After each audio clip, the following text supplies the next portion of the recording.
Hello guys, my name is Junior RNG and I'm here to talk about set 4 deck prediction rating, where I'll be discussing the new decks, buff decks, whether or not they can contend with the meta or not.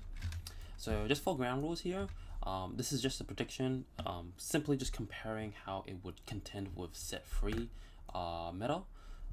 So it's not exactly what set 4 would be, rather how does the new decks and cards would interact with set 3. And also, rather than evaluating the cards themselves, we'll be evaluating the cards where the cards would be used in the deck. So for example, a lot of units have link conditions, and you can't really look at a unit without looking at a pilot, and the pilot usually dictates how the deck would be played and the pool of cards that you would be playing. So that's why I decided to choose looking at decks rather than cards. I'll also be providing a deck list template, but just do know that it's just a template for now, rather than a finalized list. It is like comparing a day 1 list to an end of set list. Take for example Kosuka based evaluation in set 1, where we thought the card was not that good until we realized, wait, it's just a white base but better essentially. And finally, it's just first impressions. There's no real play test that's been done. The purpose of this is to basically provide insight to the community before testing, essentially speeding up the testing process. Who am I? What are my qualifications? Am I just a noob that's just yapping? I've been playing trading card games ever since 2019, from Yu-Gi-Oh! To One Piece and to Gundam. In Gundam, I have 3 new type challenges tops, so ranking first place, and came second in National Oceanic. Pretty sad that Oceanic only gives invite to first place, but it is what it is. I also have 4x top 4 new type challenges, so does not include the tops that I had. And I've been playing ever since the beta format. So yeah, this is my at Twitter if you want to keep up following with updated deck lists, as well as my new type challenges tops. Other than that, let's go to the very first deck that I think would be a meta contender, which is Red-Green Celestial Beings. So this deck technically contains 3 searches through Visionary, the new pilot that we're getting, Hallelujah Haptimism, as well as Transam Dynamis. We also get the 2 pilots of the same name, the Alleluia and Hallelujah. So technically, yes, they're named differently, but each unit basically has, the same link condition as in the anime. They're actually the same person with split personalities. Lore accurate, by the way. This deck contains so many versatility when compared to set 3. In set 4, we're able to see that new cards that contains first strikes with 2 of them through Transam Curios and the level 4 Curios, mass removal through Thrown Irons, being able to deal up to 2 damage up to the amount of rested active units that we decide to do, level 6 or lower. We have selective swings through Tail Booster, Lock On, which makes it really good into blocker matchups, as well as card advantage through the pilot, searchability to Tactical Visionary, and Dynamis Transam. All of this makes Green-Red Celestial Beings a contender for the set 4 meta. Just to explain the ratios themselves, the reason we play for Gundam X is simply because it is a really good options in the early game, specifically into aggro. Blue-purple aggro likes to play a lot of 2/2s. The condition is usually met really easily. Just being able to go 1-for-1 or even 2-for-1 occasionally with Exia is just such a good card. Sure, the card is not that great into blocker matchups, but the fact that you just add it for free through Haptimism is perfectly fine. You don't have to add it through Visionary and Transam. At least it's the target as well, just to say that as well. And, there will be times where you just need to have a body to swing at life. 3 of level 3 Curios. This is just there as a body for level 3, and the fact that it's cost 2, allowing you to play Thrones Irons and Curious level the cost 2 first, and then Throne Irons in order to meet the condition for Irons. It is also the better option over the GN Full Shield Dynamis, just simply because I think we value the 5 AP through Alleluia Green Pilot, and there's more link condition through that. 3 level 4 Dynamis, this card is still broken as hell. Just being able to like swing into the body, heal, effectively just a repair effect. And the fact that it is a 5/6 when linked with lock-on, or a 4/5 is actually not too bad for it as well. The fact that it can just keep on swinging a 2/2 body, whenever it wants. The main point of the deck, or the main goal of the deck, is level 4 cost 3 Curious with First Strike. Its effect during link is that this unit gains +2 AP for each rested celestial being units, which includes itself. So no matter what, it's always a 5 AP 5 HP unit, unless it gets swung active as an active unit, which never comes up, I would say. And we play the Breach Lock-on, just another good card to be playing. Cost 3, allowing you to remove 1/1 tokens, as well as going well with Throne's Irons. Tail Booster supports with the level 4 Curious First Strike, allowing us to swing into basically any unit that we really want in level 4 early games. Throne Irons is just a really good card into aggro matchups, killing all 2/2 units. Transam Dynamis, this card is just like a 1-for-1 type thing, or 2-for-1 technically speaking. You link it with Lock-on, it's a 5/7 that practically hits like a truck into a lot of units. You can kill Masala as well while surviving with 2 HP. Transam Curious, this card, when I read it initially, I thought it only counts the pilot, but it actually counts the field to gain those effects, which ends up being slightly better than I thought. So you can have both First Strike and Breach. This card seems pretty insane, but it could also be like a win more card. So who knows, we might cut it off for just 2 more of these 2 over there. But for late game, and the fact that it also has First Strike, it can also be a replacement for level 4 cost 3 when we use this all up. The ratios on the pilots can also change as well, but I'm gonna prioritize on Hallelujah being on the 4. So Hallelujah's effect is just that it won't take damage if it fights against a free AP unit, as long as there's a link CB on the field. Usually you should have one. It's pretty easy to fill up with, and it's also technically generic, so it can be paired with Dynamis and it will gain the effect as well. I don't know you would ever do that, but you would probably do it with the level 5, to be honest. Hallelujah is a Haptimism during link effect. It basically draws one as long as that card is a CB target or CB trait card. It counts as card, so it also includes the base itself. Lock-on Stratos Nail is always just a generically strong CB card. Allows you to swing into active units on based on the level that it's paired into. Tactical Visionary, 4th, 100%. It's a level 4, so it's a level 1 searcher. Just gives you consistency in the deck. Just do note that it is not a CB card, unfortunately. Close Combat, this card is just insanely good into aggro. I think we definitely need this just to combat aggro, as well as just trading efficiently into like L Strike Kira, for example, or hitting Jupiters in a scenario where Curious is just 5 HP. And Trinity Warship just goes well with Throne's Irons, allowing you to ping 1 more into a 3 HP unit. So after dealing 2, you're able to kill off 1 unit that has 3 HP.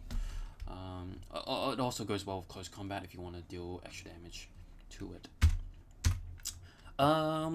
Just for a general tip or general guide in playing red green celestial beings, we want to go first because this deck is basically a link deck. We want to maximize the amount of links that we can play on curve, and because of that, go first. Go first also gives us the opportunity to play Visionary on turn 3, but I'll talk about that later on. So the main reason why we want to go first is that we can play Close Combat on curve and then play Gundam Exia to remove the next body if they do end up deploying multiple bodies at the same turn. Seeing these 2 is very important at the very early stages, even if you're versing a blocker, or even like, you still technically need to see this on your opening hand. just in case you're versing an aggro deck, because this is technically jungle format, you don't know what you're versing until the opponent shows you the cards. So just keep that in mind, alright? But the whole point of having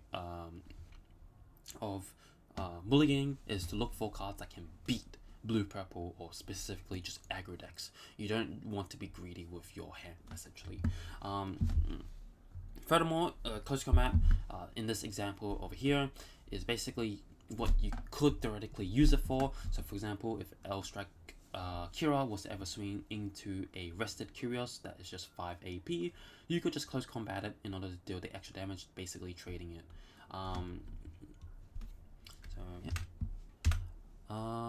So the main reason why you don't want to play Tactical Visionary on turn 1 is basically you want to have more options. So on turn 1 you technically only have 4 cards of options before you when you search, which gives you limited options. Also, by doing it on turn 1, you basically let your opponent know what deck you're playing. Basically telling your opponent that if they play Overflowing Affection, they can filter for cards that they really need and get rid of cards that they don't really need as well. So yeah, do this on turn 3. Don't do this on turn 2 unless you don't have close combat and you have multiple copies of Tactical Visionary. So specifically for Curios, so think of this card as an anti-link card. Anti-link counter. Most units are generally 5 AP, so by itself just outs a lot of bodies. It also gains so much advantage. So I written up like a somewhat of a note over here. Basically, it kills the link unit basically for free, takes 0 damage, and you draw 1 from the pilot's effect. So already 2 cards out of their hand, and you draw 1 while maintaining a 2 unit a card that's basically a unit that's basically 2 cards. So already +3 advantage. And your opponent needs to deal with it. Generally at this stage, there's not a lot of 5 AP units besides Blast and Forced Impulse. So most of the time, if they're gonna get rid of it, they're gonna use 2 cards to get rid of it. If it's still alive on your next following turn, you can still swing again to then draw 1 additional card. If it swings again, it kills the unit, basically taking 0 damage. So you went +2.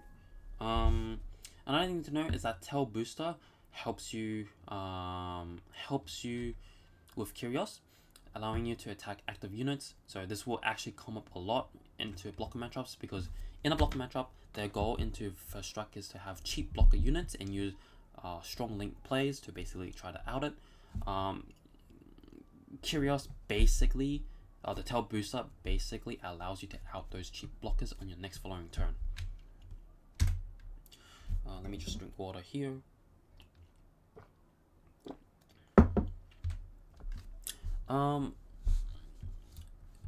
Exia, the level 3 one, cost 2, is extremely strong into the aggro matchup, even if it has 1 HP, because it always kills a 2/2 body, and if it survives, it can also kill another one.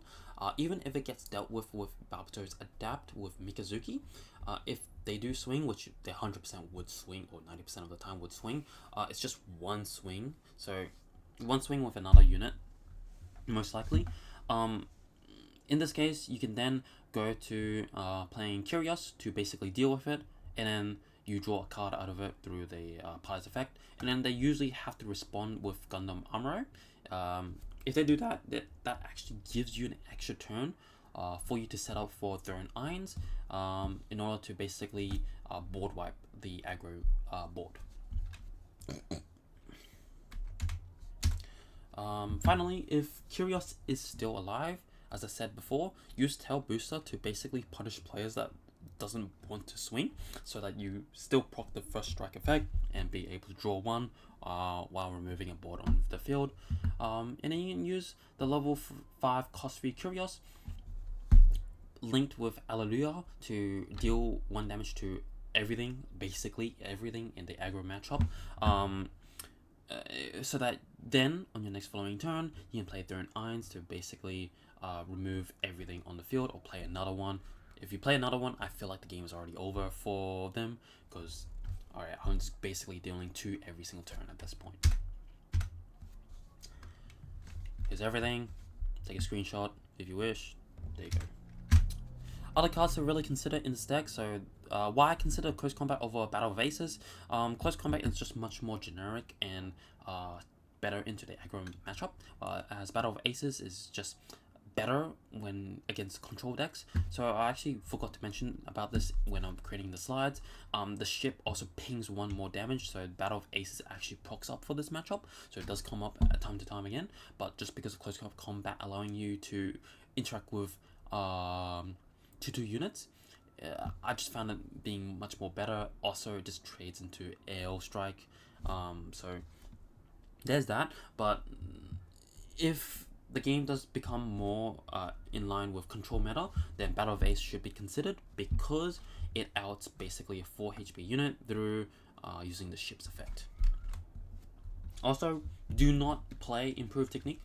This card is too costly for what it does. It costs 3 and you're not a ping deck.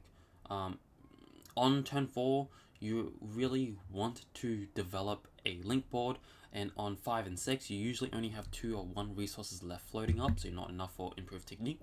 And on turn 3, like, dude, you might as well just play Close Combat or Exia at that point, to be honest, and you have 1 remaining resource to play Tactical Visionary to search. The other card to also consider was Gundam Dynamis, the level 5 cost 4 in set 4. The only issue I saw at this was that its level, it costs 4 to just ping and deal with 1 unit. It's fine, but it just seems very slow and only specific into that matchup. So I don't know, like, maybe if aggro is roaming around a lot more, then maybe I would be playing it, but for now, I'll just consider it later on.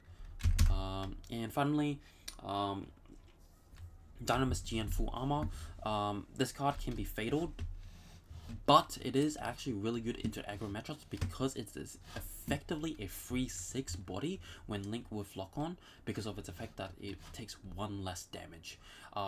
But it is only good into aggro matchups. Because of its AP stat line, it can't really clear a blocker, because most blockers are 4 HP or higher. Majority of them are actually just 4 HP. But if you do end up using GN full shield, you could just use the base to ping 1 more and then have this swing into it. But I'd much rather have the reliability of being 5 AP, 4 HP, and the fact that it can take no damage if it swings into a 3 AP unit with Alleluia, the green pilot, that is. And then other tech cards to also consider. These are non-celestial beings, so they can make your Tactical Visionary and your Hallelujahs, the red pilots, draw effect with. And so I would probably only put 2 of them max in the deck. So the first one to consider that I thought in my mind was Shenlong Gundam. It's a good way to clear cheap blockers, especially when flat militia exists on the field, but the game could really change, the meta could really change depending on how it goes because of graceful demeanor. This card can also be paired with Alleluia, basically a semi Chow Wu Fei, but just do note that you still technically need a link unit on field to actually take no damage from 3 or less AP units. I also considered boss monsters, but it might not really fit with the game plan of the deck. The game plan of Celestial Being is to link as much as you can and utilize First Strike. These don't really do that, but Wing Zero could actually be in the deck because you do play some level of level 6 unaffected by Wing Zero. But then again, if you're versing into it, if time is an issue at that point, I think you're gonna verse blockers. Blockers generally plays level 6, 7, and 5s, so who knows, right? And finally, this is probably the best tech card that I've actually considered. This card actually, if the game or the meta becomes more blocker based, Bridge Crew might actually be a way to punish blocker matchups. So, for example, Let me just drink some water here.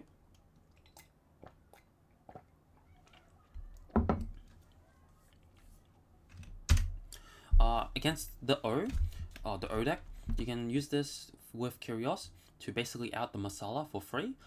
It also screws them up so much because they need the Masala on field to rest the body and basically gain repair. If they do end up playing the Papamus with the O out, they basically just played one body out for us to just out it on the next turn. Curios should have enough AP by this point to basically, if they decide to kill Curios, that is, they should have enough AP to trade. Another one would be Freedom. A lot of people that plays Freedom likes to drop it by itself to gain full value on the next turn to basically minus AP and punish players that rest their bodies. Rich True basically punishes that play. Destiny Gundam as well, I'll explain later on the combo, but basically you need to out the Destiny Gundam before it can gain full value. And it also kills off Wing Gundam and even Wing Zero as well. So that's also really good to consider. So, in summary, in a block matchup, you want to use Lock and Stratos to basically selectively remove cheap blockers and gain advantage from first strike by allowing it to swing to link units or units that are very high HP. You can also use Tail Booster as well in a scenario where your opponent just plays active blockers and not bother to swing with it. Tail Booster is just a way to counter that specific play. Into aggro, we want to try to survive till level 6 to drop Thrown Irons to deal 2 damage into the entire board. Just be mindful that you need to have 2 active units before you play Thrown Irons, so keep one body up alive if you can. And then use Close Combat Exia as well as the base to basically ping damage onto your opponent's board. You really need to do this because it is effectively like a pseudo blocker because you remove the body before they can really interact with your life. In the mirror match, just prepare for first strike. It's really the last person that plays Link loses. Oh no, whoever plays the last Link wins in this matchup. Specifically with Curios, if you don't have a way to answer Curios on their turn, you basically lose the game. Because then you don't really have a way to interact with it. They can just play Tail Booster on the following turn, basically to interact with your board afterwards. So yeah, and to end it off, the advantage of this deck is that it is effectively a very consistent engine.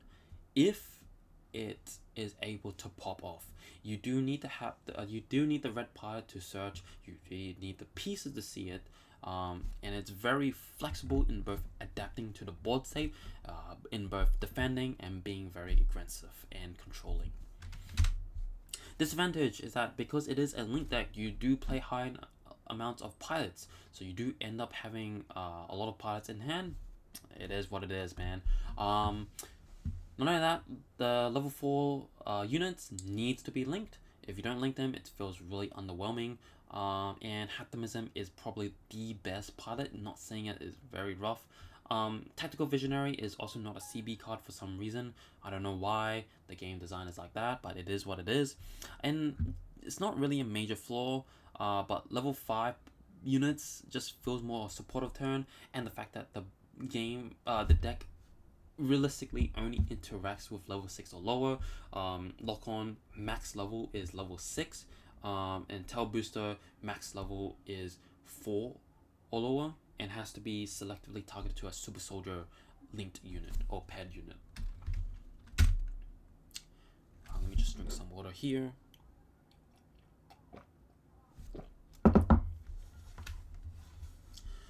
Alright, so the next deck that is significantly buffed, and I think might be a meta contender as well, would be Purple White.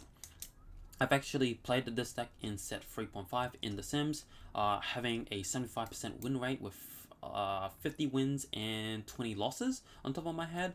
Unfortunately, this didn't really translate really well into regionals, as I went, I believe, on top of my head, 3-2, I believe. Yeah, and then I just dropped right afterwards.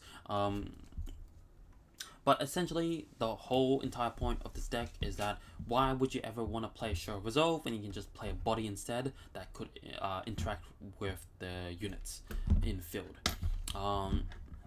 through Force Impulse and Blast Impulse. What it gains from this set 4 is Destiny Gundam as well as Graceful Demeanor. Destiny Gundam lets it be more consistent and much more stronger in the late game. Demeanor lets you Graceful Demeanor lets you interact with the aggro board, as well as removing cheap blockers in a turn where you want to be very aggressive, controlly, or want to remove specific link units or important units against your opponent. So let me go through the card ratios and explain why I decided to choose the cards as it is. So first form, or just the Mika package itself. First form lets you draw one card if it's damaged. So if you use with Mikazuki, it will always pop that. Adapt basically pops the effect for this, as well as if Adapt is linked with Mikazuki, you can basically remove a 2/2 unit on the field, as well as swing into another one, effectively removing 2 bodies on the field. Impluse Gundam, they basically is the most important card in this deck. You want to see as much as you can. Try to be on trash, but you want to also play onto the field. I would tell you this again later on, but don't transform early through to Force Impulse, because you want to actually have Force Impulse added back to your hand. Sword Impulse Gundam is just here for the flexibility into aggro matchups. If you do end up seeing the combo, it's very rare for you to do so, but it's also there to exist as a card for lethal. If you play Impulse Gundam into Sword Impulse, you can remove a blocker on field, link it with Yamato as its coordinator trait, and then you can swing into a 6/3 base. Sword Strike Gundam, very important into aggro matchups. It's also we're also playing Yamato. Yamato is just very generic as well. Blast Impulse Gundam is basically the best blocker out there. Be real, into control matchup, this is literally the best card. L Strike is also the best blocker card as well for level 5. The fact that you can just bounce the body as well as swing into a body as well. If it swings through a Gundam armor, it survives with 2 HP.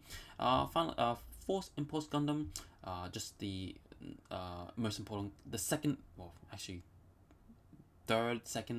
most important card in the deck. Actually, I think it's the first most important card in the deck. It lets you add a Victory Squad unit card back to your hand, so you can add back Destiny Gundam, Blast Impulse, Sword Impulse, and even the Impulse Gundam just cannot be itself. And finally, Destiny Gundam. This card has high maneuver. It lets you play a Victory Squad unit card from your trash by paying its cost, as long as it is paired and it attacks. This card is very insane for that reason. Yamato, the access of L Strike and Sword Strike, and the fact that its effect is very generic. We don't include Freedom Gundam because we just don't have space, and I'd much rather have Destiny Gundam over that. Mikazuki, as I said before, just able to ping units is really really nice. It lets you also just trade over 6 HP units if Force Impulse couldn't kill it, or 7 HP units. Just one of Shin Asuka. I don't really like this pilot at all. The fact that it's +3 and the effect is kind of bad, I'd say. But the fact that it can combo off with Destiny Gundam is the only reason I would ever put this onto the deck. Overflowing Affection. Not only just to filter out cards, but the fact that you want to put cards into the trash is very important. Graceful Demeanor, best card in the meta at the moment. Striker Pack as well, letting you to play blockers on this turn, and if they were to ever swing at you, alright, the opponent runs to the risk of playing a free blocker. If free blocker exists and is triggered, I'll be real, the game is flipped to your position. A new sign, this card can be like another base, like Minerva for example, or another Graceful Demeanor. I just added in here because it is just a very unique card in this deck. A lot of people didn't really play this card.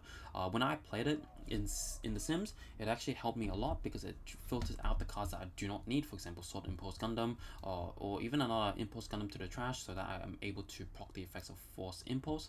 Also just removing cards out of the hand that you don't really need, like Striker Pack for example. Archangel is just the best base. It's just much more stronger than Minerva in terms of like power level wise, but consistency wise you can just choose Minerva over it. So the new combo that I was talking about is that on turn 7 you can deploy Destiny Gundam. You should probably put a link, not link, you like a pilot underneath it that has 1+ HP, like Kira or Mika. I should have probably talked about this first of all. My bad. But you do have the benefit of the doubt of playing out graceful demeanor. So it's really up to you, but let's just say we don't put a pilot on this stage. On turn 8, we put Kira underneath it, swing into anything like a body, for example. We just deploy another Destiny Gundam from the trash, tapping 5, 2 resource left, attach Shin, 1 resource. When it attacks, Shin effect will resolve, where we can restand 1 resource. Then we can play out from the trash another Impulse Gundam or Sword Impulse Gundam. If we do attach a pilot beforehand with Destiny Gundam, we can also play out the Blast Impulse Gundam, the blocker one as well, which I forgot to include. So, just a generic guide for this deck. Our opening hand, we want to see cards to deal with aggro decks. Yes, I know this sounds really repetitive, but you do not want to greed it, and as well as the fact that it is a blind format. So the main card that you really want to see is like L Strike or Sword Strike, and then maybe either the pilot or Overwhelming Affection. Also, just seeing Graceful Demeanor is also nice, but just do note that don't keep a hand of filled with level 5s in a base, for example, and you see 1 Graceful Demeanor, just cycle that card out. To be honest, you do need playable bodies to actually play. Another one would be Barbatos Adapt with Mika or Overflowing Affection. As I said, removes a 2/2 body and then can swing into another body right afterwards. Obviously the L Strike combo is better, but Adapt is also a close second for this scenario. And then unless you're 100% sure that you are versing into a aggro matchup and you're not versing a red deck, always play the Impulse Gundam first over the first form Barbatos. The reasoning because is that they can just close combat at the end of turn. You won't able to get the draw one from first form, even if you're thinking of planning ahead for Adapt, and it can no longer swing into EX space. And you're allowing your opponent to basically play on curve as well. With the Impulse Gundam, it can swing into base. You're also setting up for Force Impulse for the loop later on, as I will tell you about later on why you should play this and not transform early. And then simply put, first form with Mika would always basically out any early game units, as well as the fact that it can draw 1, and the draw 1 is guaranteed most of the time because it performs the effect before action, and the fact that it can ping itself through Mika and ping another body that's 1 HP left is also pretty fun. So the main reason why we don't want to transform early is because the body that we play early on is just not worth it. Force Impulse generally doesn't have a body to add back early on, so just keep that in mind. And Blast Impulse, sure, strong blocker, 5 AP, 3 HP, but you know, a lot of units in the early game has 2 and 3 AP. It's just gonna block 1 unit. You might as well just use it later on, where like the opponent will start playing like 5 HP units or like level 4 units. The only one that you would ever transform into is Sword Impulse Gundam, allowing you to remove a unit on the field. Finally, the reason why we want to transform with Force Impulse Gundam, well, we don't want to transform with Force Impulse Gundam, the Impulse Gundam itself, is the fact that if we play Force Impulse by itself, crashing into the opponent, we can add back the Impulse Gundam to then transform back again, basically going from a new, like, what, a 1-for-2, a 2-for-1 trade, basically, because we develop the body again, and then you basically loop this until we don't have another Impulse Gundam, where we just add back the Blast Impulse Gundam.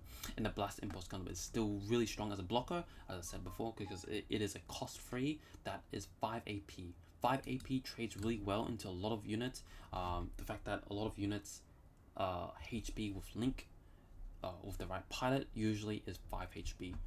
So usually it's like a 2-for-1 with Blast Impulse, right? That is just, all of this just comes from one card.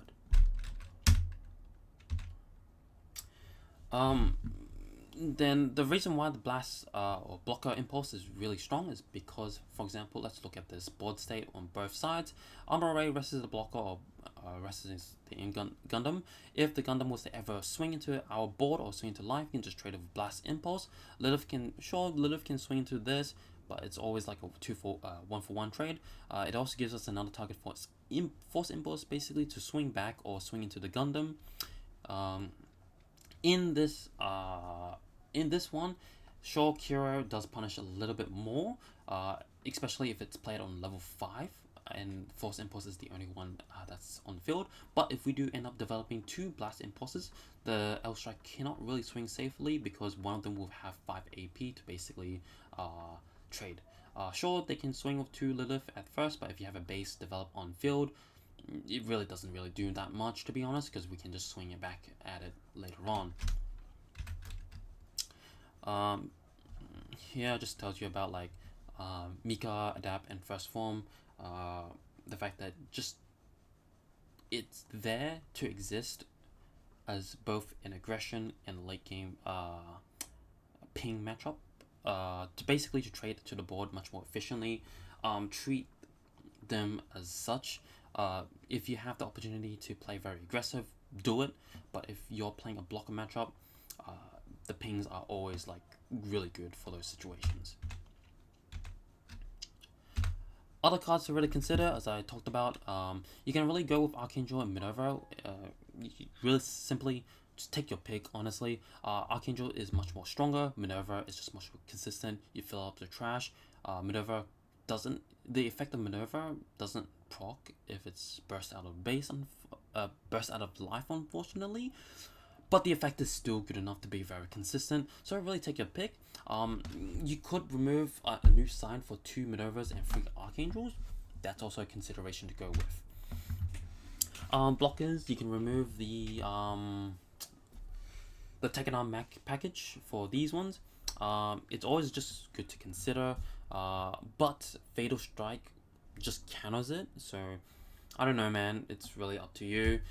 If there's less fatal, then blockers should be better, but just do know that it gets countered by Graceful Demeanor when you're versing against blocker matchups.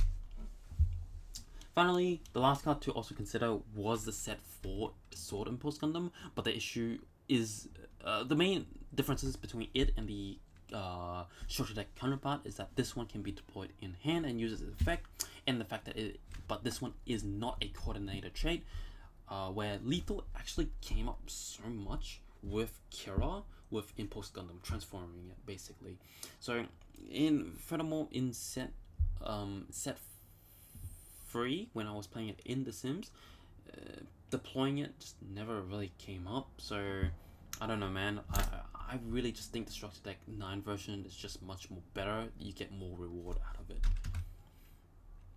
Finally, to summarize the deck, into Aggro, it's actually, in set 3, it was the worst matchup, but with the command card and the fact that a lot more white decks are going to play Graceful Demeanor to basically counter the aggro matchup, I can see this deck being slightly more as aggro fades away a little bit more. Like, there'll be less aggro players as the meta develops.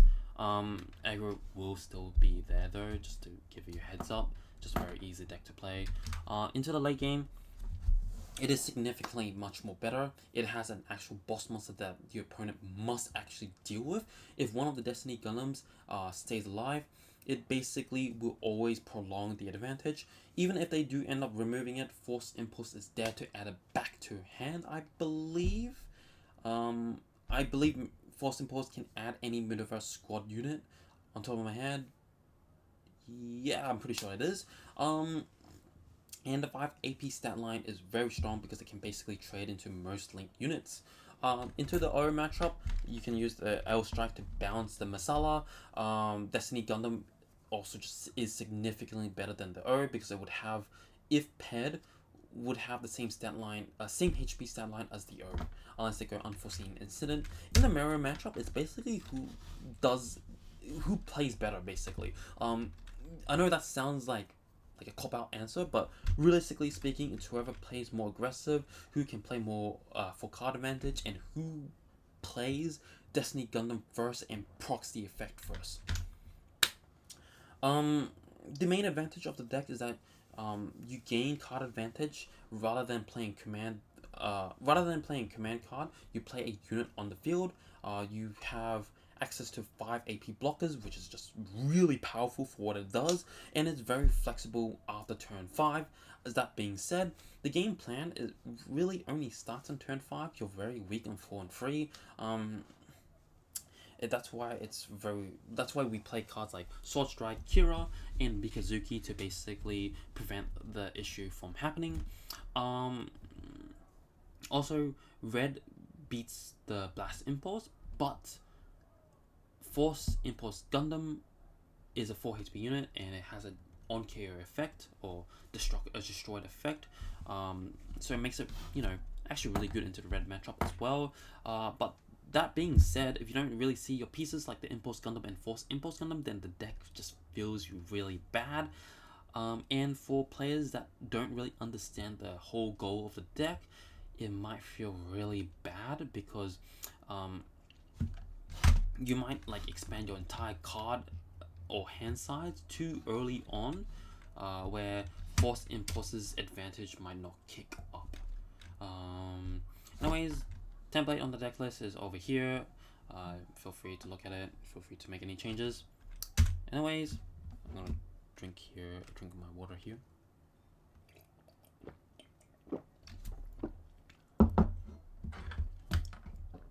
The next deck surprisingly, the next deck here is Victory Gundam, a new archetype that's introduced in set 4. This deck is surprisingly actually well thought. Generally speaking, archetypes that were introduced in the set is generally not that good. Take for example UN cards, Celestial Beings in set 3. Those decks weren't really that good. But this one actually has a goal in mind. Granted, it is lacking in a boss monster through Victory 2 Gundam. We'll probably see that in the next few sets coming up. But other than that, it actually has a really solid game plan. Let me just explain the cards themselves. So, you have basically an equivalent of a Zawat in its own archetype. Gun EZ basically rests a body by resting your own body, and in Victory Gundam, it is a token generator when it's destroyed. It also has free AP, so you can destroy a EX base. Core Fighter, it basically turns all your tokens into a blocker, and Victory Gundam lets you draw a card if there's 3 or more League Militia on the field. Hexa lets you generate a token as long as it's paired and attacks. V-Gundam, it has a breach effect and also has an effect where you can rest, I believe it has to rest your own unit, League Militia unit, then rest a 4 HP unit, which is the condition is very generic in its own archetype, and it can be done pretty easily. And Fingerhat, I think it's mainly being played for the fact that it is League Militia and the fact that it allows tokens to be +1 AP, allowing you to contest the board much more easily. And if it does become a blocker with Core Fighter, but it's actually terrifying, right? Uso is a really good pilot in its own archetype. Rather than just a generically strong pilot, it's a pilot that actually goes for the game plan, which is fascinating. A really good design card for the game, rather than just having very strong pilots in general like Kiriyamato and Armor Ray. And obviously, from the way you can tell, this deck basically plays tokens to the field, and these tokens can't attack live, but it can attack cards on the field. With Victory Gundam, it lets you draw a card. The whole point of the deck is the Victory Gundam itself. Lets you draw a card. Its link trait is very generic, so you actually have a lot of link link pilots with this card. Do Fingerhat, Uso, and as well as a command pilot card I didn't include in this list. That command pilot is actually pretty good. I forgot to put it into the template, but essentially it is a 1/1 pilot, and on as a command it rests 2 level 2 units on your opponent's field, which is actually pretty decent for what it does. It has a we also run the white package, so white colors. So overflowing affection, draw 2, discard 1, just to basically increase consistency. Kind-hearted, I'll talk about later why this card is just a really good generic card in general. Not as strong as people think it is, but it's still really strong regardless. One unforeseen incident, basically to help out with Victory Gundam, because Victory Gundam is a card that they want out as soon as possible. Graceful Demeanor, just because it is basically the best card in the deck, in white deck. Removes counters, aggro, as well as cheap blockers. Strike Back can be realistically be anything. It's just a tech card, whatever card you want to add in. Show Resolve, draw 2, just good in general. This base is also another card that works really well with the archetype, and is the only base that I can think of that goes with the archetype. Unlike another deck that we'll be discussing about soon, turn 8, it's such a really good card design, to be perfectly honest. I feel like if it was to be introduced with a boss monster, like even just being decent, it doesn't have to be like potently strong. I can see this card being like a tier 1 deck in the next few formats, honestly. But for now, it's just missing a boss monster, which is the main issue right now. Yeah, I'm so sorry that I can't really think of like any guides for this deck. Its playstyle is very unique, in the fact that the card ratio can be mixed up. I don't know. We really do need to like playtest this deck before actually for me to provide any insight about it. But from the way I can see things, it's both an aggressive, control, and defensive deck. Defensive through Core Fighter, control base through V-Gundam, and aggressive the fact that you play a lot of units to the field, swarm the field, not because of the tokens protects it, but because you play a lot of cheap units to the field. Its base also supports the archetype as well, which is a really good thing to consider.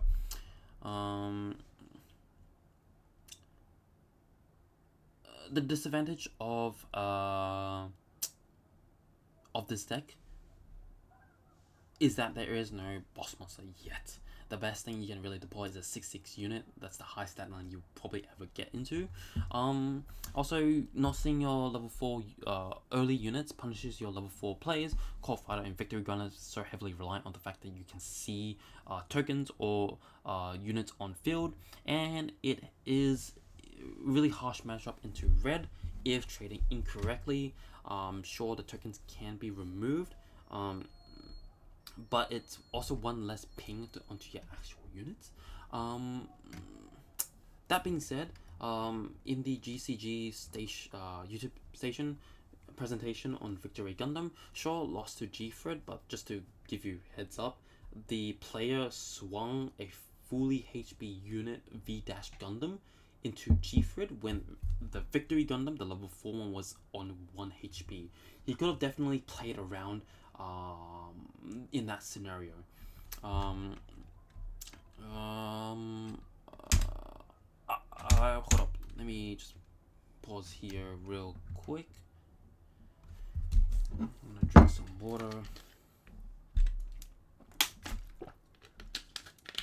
Alright, so the truly disappointed archetype presented in set 4 is Turn A. It's a very similar issue with EON cards. The lack of cards presented, and very weak cards, mind you, presented, makes it really bad. Just give me one moment here. I just want to make sure. Okay. Alright. Main reason being is that it's a very gimmick deck, and most of the cards doesn't really synergize that well. Like, there's no goal in mind. That's why, like, I struggled when thinking of a list that could work with this deck. So let's start let's actually start with the pilot itself. It is effectively just a Granham. Granham can trigger its effect more than once, whereas Loran can only be triggered once. Granted, I think Loran is a much more generic effect within its own archetype, whereas Granham needs to be tied to Granham units to really resolve it properly. The only advantage that I can see Loran has over Granham is the fact that it could remove two bodies at once on the same turn. As you can just bounce a unit and then swing into a body, whereas Granham, most of its units are like, on top of my head that is, from what I can tell, are low HP statted, so if it swings at a very high AP unit, you can't really use the effect because the unit is dead, right? So that's the only plus side I can see with Loran. Also, the base is terrible. Just like, I don't know why there was a lot of hype and like people saying, oh my god, it's 7 HP. If you just read the line over here, it says it takes 3 damage when deployed. It is basically 4 HP base. Like, if you compare it to the next 4 HP base that we have, Kusanagi, which removes a body, by the way. It removes a token. It can remove a token, by the way. Kusanagi isn't even being played. It's played like a 1-off, 2-off, but Archangel just like overshadows it. I would even say that if you're comparing only white colored bases, Industry 7 could even be a better pick over Realmgram if you're not playing a blocker based deck. Archangel obviously is just the better one in general, but like just to give you context behind Wingram, right? It covers 2 HP once per turn if you had paid for a unit's effect. So effectively speaking, this is a 2-cost unit. A 2-cost base for it to be 6 HP. Yeah, alright. I don't know if this base is even that good. Even if the base survives, the issue behind this is that in aggro matchup, which is what it's supposed to be for, what people are thinking to be for, if they can't break the base within 1 turn, I believe the game is already over for aggro. They can't really like be aggressive anymore. Like, they're not aggressive enough anymore at that point. And last thing to note, or the finishing point for turn A, or the killing point of why turn A isn't that great, is that generally speaking, the LR card usually defines the archetype, right? For example, Banshee, Freedom, L-Strike, Gundam, Anti, the Ode. Those cards are like the power plays of the deck. Unfortunately, the LR of turn A Gundam is not good. It's weird, and it's so weird that it can become a blocker, but it does not retain the effect to be a blocker for the end of your opponent's turn. It only retains it at the end of your turn. It doesn't even become a block at all. And it's also so dependent on either's player's trash, given its errata on the official Twitter account. Besides that, it's really cool, I guess, for its effect. I could see this, being very versatile or like a key concept in later designs. But for now, this turn A Gundam, I'll be honest, is terrible. To make it worse, the other turn A that is a common or rare, the blocker one, that's level 5, just seems to be very bad. It's a 4 AP 4 AP 3 HP unit with blocker status. When linked, during linked, if you were to ever tap a resource for one of your militia or Diana counter units, you basically restand one of your militia units, which is it includes itself, right? In a vacuum, it is essentially a 5/5 unit. To use the effect, it is basically a cost 5, right, on curve. Just for reference, all other cost 3 units that are generic are 4/4 stat line. that has blocker and actually decent effect, a generic effect. Hakushiki, if there's white colored base, gains repair 1. Perfect Strike can bounce at 1 HP, which kills a token, and also can be linked with Curiometer. Silver Bullet is a tech card into red ping, and if you really like doing this on curve, there is a better card, L Strike Gundam. For 1 additional cost as a unit, you can potentially remove a body on field that's 4 HP or higher, which has more application over 3 HP through Loran. Yeah, and it's also 1 HP more.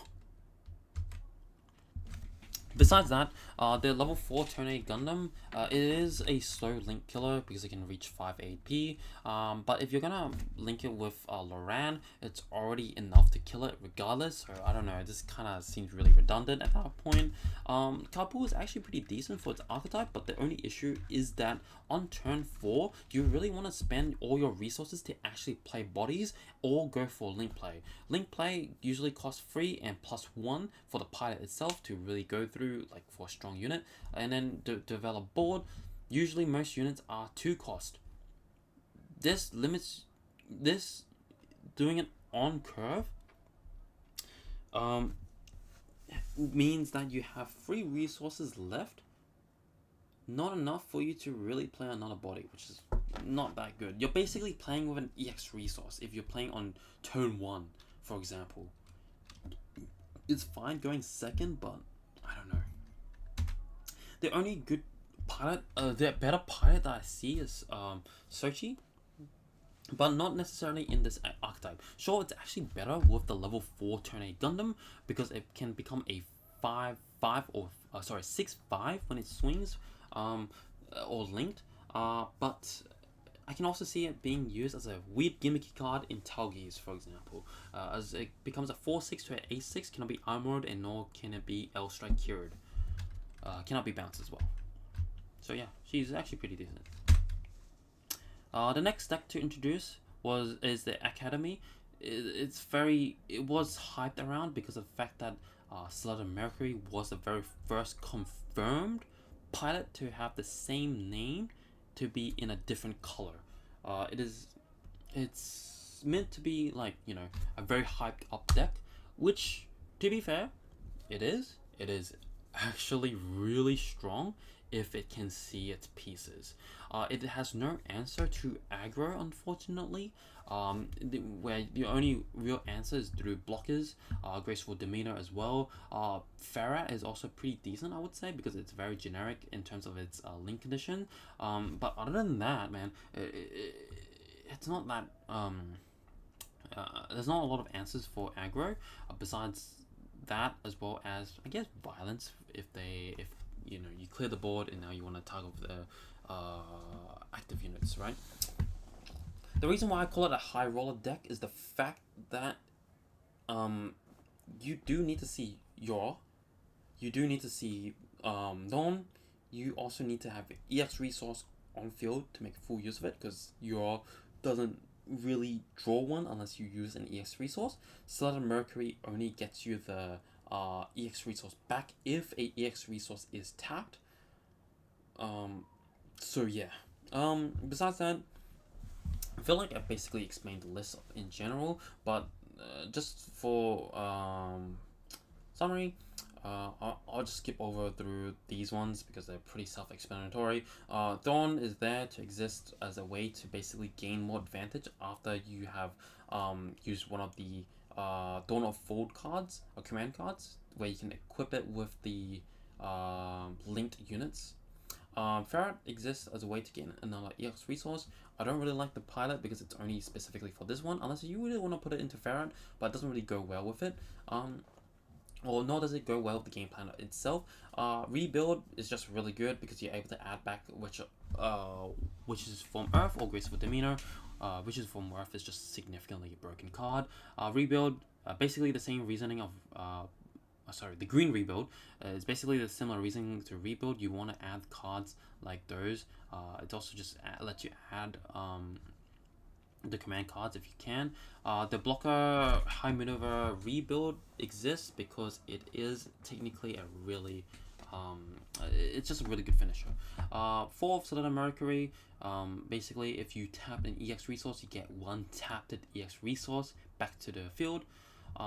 Overflowing Infection Consistency, this card's just insane. Graceful Demeanor, just also insane card, as I've been repeating over and over again. This one's also basically like allows you to swing to active units, allows you to basically remove blocker matchups, and this base is just better than the other one because minusing 1 AP is actually broken, rather than gaining 2 AP, when all your bodies that you're gonna play is basically really high standard units. Yeah, I'm sorry that again I don't really have any really good tips around this deck because the card ratios could change in the fact that like I don't really know how to build this deck. If it's so reliant on the player to be really good pilot as well as a good deck builder for this deck to pop off. Anyways, in the late game and blocker matchups, this deck is basically what it wants to do. You want to keep UR alive as possible, basically all the Liliths as alive as possible. You gain draw power and gain so much stat out of it. You place so many high statted bodies onto the field that eventually you will basically out-resource your opponent.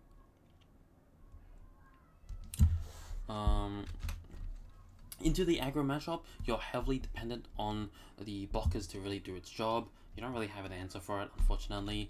And into the mirror, you can use indiscriminate violence to out the UR, but as the UR one that you have deployed, you want to draw as much as you can. As I said, really strong into late game, which from Earth is also very punishing. It also makes your opponent afraid to swing into you, so it's actually insanely powerful for what it does. But that being said, the lack of flexibility in card option makes it so that it's very hard to like adapt, because green white, you know, you're very forced into those two colors, and there's no really archetype answers into aggro. It just, you know, there's nothing. It's all late game, and then it just requires a really good pilot to really good pilot in a deck builder to really maximize the potential of this deck. It seems like a really hard deck to pilot on top of my head. And now to decks that were, you know, buffed in a way, with new cards. So Awakened Unicorn Gundam is really good.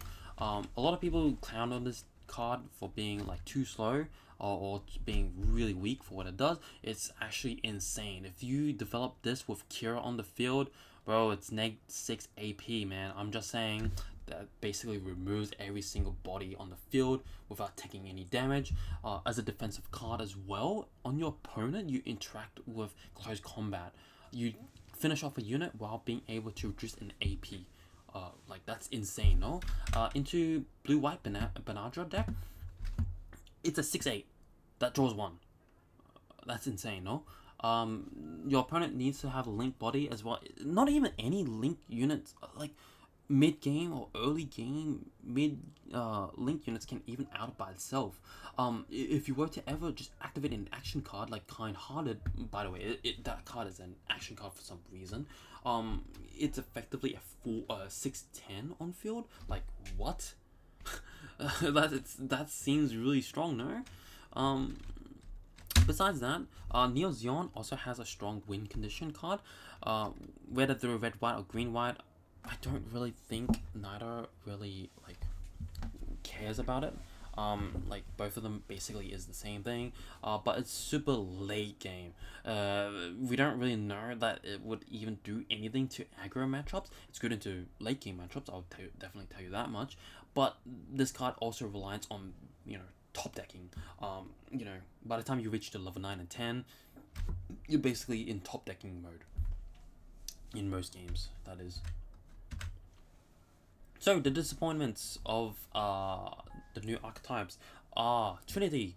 It's basically a sub-archetype for celestial beings. The stat lines are just too low for what it is, as well as the fact that in the next set or next boxes, we might not even see any more support of it, because the only surviving member in this group is Nina, and she actually like no longer works for Trinity. Like the Trinity is just disbanded, and all the effects that the only good card to really consider is Thrown Irons, which was shown in green red. Another one is, for some reason, I don't know why they keep on printing bad cards for purple celestial beings. I don't know how to pronounce this card, but basically it's very dependent on the amount of virtues engraved. The only good virtue is the blocker one. This one is just a gun tank counter. We totally needed that for some reason when you can just play red. And Transcend Virtue is just very slow when it comes down to removing or doing its job. Gundam X archetype did receive some support, but it's kind of okay. Gundam X DX is really strong as a boss monster, but the rest of the archetype just feels really mid at the moment. So for example, Pala effect is to add a purple unit with suppression from trash to add it back to hand.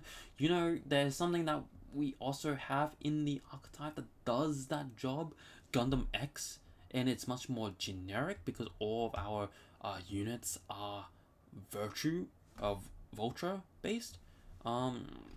Sure, Pala is like, cost 1, so you can like on 8, link and then add back DX and play DX. But like, if that's the situation, like, just play Gundam X beforehand, no? The command pilots are also just weak, so one of them requires the command pilot to make it work. Leopard Destroy is also pretty decent for what it does, but like for some reason it pings itself. Really wish it didn't. And then finally, oh no, there's actually one more card, two more cards. The base is actually not too bad, but it's only good if you can get to that point. It needs 7 or more Vulture cards to be in trash. By the way, DX removes those, excels those, so banish those cards out of the trash. So it doesn't really go well with the strategy if you do end up playing DX. But besides the point, the only archetype, if you're just playing as a purple overall, there's only like, on top of my head, three cards that all of them are bases, right? That trashes Minerva and Frieden. Are you really gonna play 8 bases? No, I don't think so.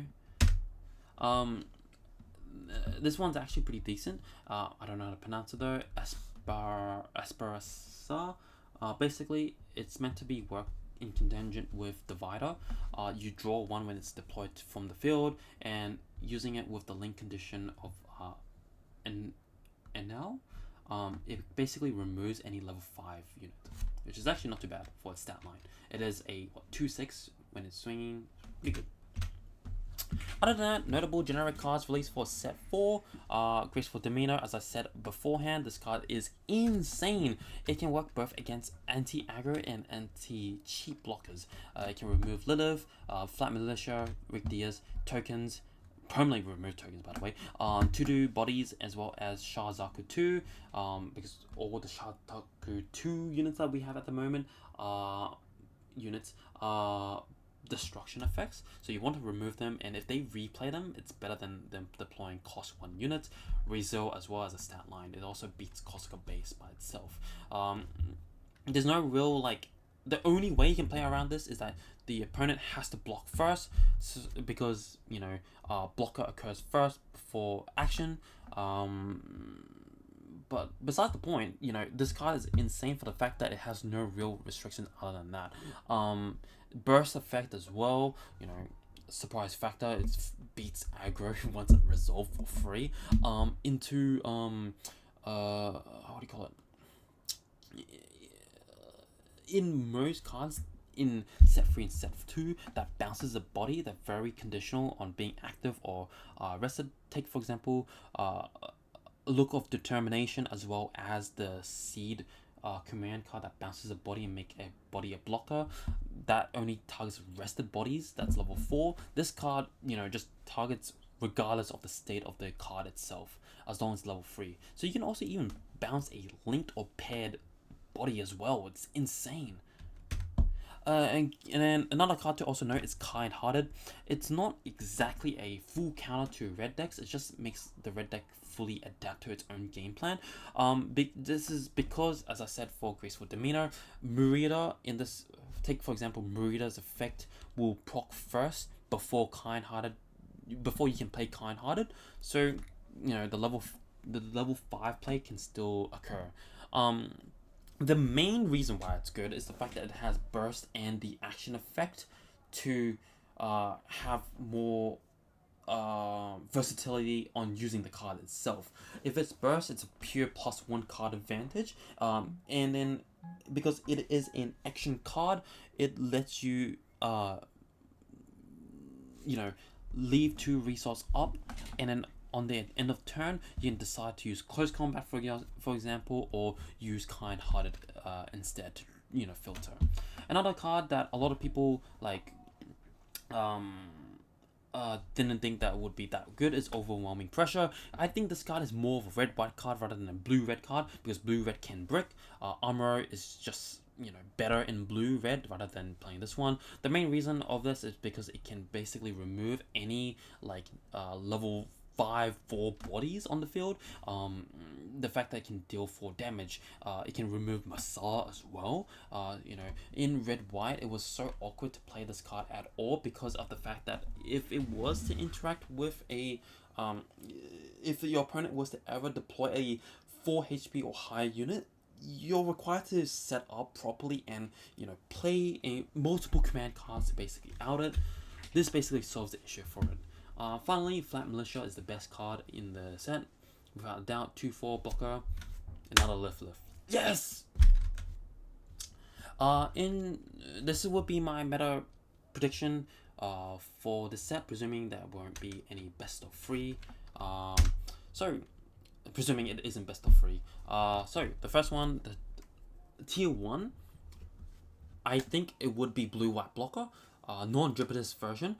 Simply put, that there is more ways to counter aggro through demeanor, Graceful Demeanor. Simply is just a card that a lot of decks would be using, as white is so generic.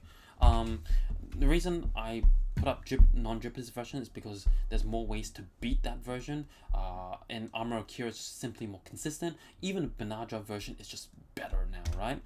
Blue-purple aggro, just because of Graceful Demeanor, it still does what it does. I've already explained why CB is really good. And blue-red control, I've also explained that as well, being much more consistent in terms of filtering, as well as Unicorn existing as well. From left to right, top to bottom, blue, there's no particular order, just to give you a heads up. But blue-white Victory, the only issue of the deck is that there's no boss monsters. White-purple Impulse, this deck is really good in the late game, but really bad in the aggro matchups. It's only safe from Graceful Demeanor, and if you were to draw Sword Strike with Kira or L Strike with Kira. Green-white Wing, same reasoning. White-purple Lupus Control, same reasoning. Red-purple, you just decide on the two whether or not it is aggro base, white-purple. If it's control meta, go for red-purple. Green-white Academy, as I said, it is a power level. It has the power to be tier 1, but very inconsistent. Just needs a really good player to use it and a good deck builder. Green blue, 1 Year War, the aggro deck is just good in general. Red white, red green, Neo Zeon, the deck is it can be really strong out of the blue. It feels impossible if it versus a controller based matchup, but then again, red white control ping is just generically better across the board. Blue white Jupiter's version, I think this deck is just fake in general. You have overwhelming pressure to deal with the board. You just have to remove Masala. If you remove Masala, the deck is terrible. It also breaks. If you don't see Poppy, you lose the game. And I've seen talks about the blue-white based deck or mid-range 1 Year War. in the Japanese side of things. It's just 1 Year War, just a sort of variant of it. Just plays Zeong and the armor, the level 6 Gundam. Finally, these are decks that I would not bring into the deck. Purple Red Zaft, it has the power of a 1.5 tier 2, but it has the it's very inconsistent as a deck. Tier 4 Gundam X, boss monster is great, but the deck is terrible. Celestial Being, like, why are you playing this when you can play the other one that's better? Purple side of things are just really bad. Noah Gundam, the only support you get out of it is a card that you need to be, 3 or less cards and you draw 1. Like, okay, that's terrible. Penelope, look at the stat line. Like, why would you ever play that? Tier 5 Turn A Gundam, as I said before, like, why would you ever be playing that? You can prove me wrong. Trinity, terrible. Purple Red, as I said again, Exia, as well as Virtue, it's just not that strong enough. You don't even get the consistency from green. If you're gonna play red Celestial Beings, you might as well be playing green red. Anyways, this is the end of the video. This is my very first video talking about Gundam, or just in general, my very first video in YouTube. Leave a like and give me any form of feedbacks on how I could present better, or on what softwares that I could use to edit the video with or present with. Anyways, I can't wait to play set 4 and see how the meta evolves. Who knows, Turn A might be the best deck.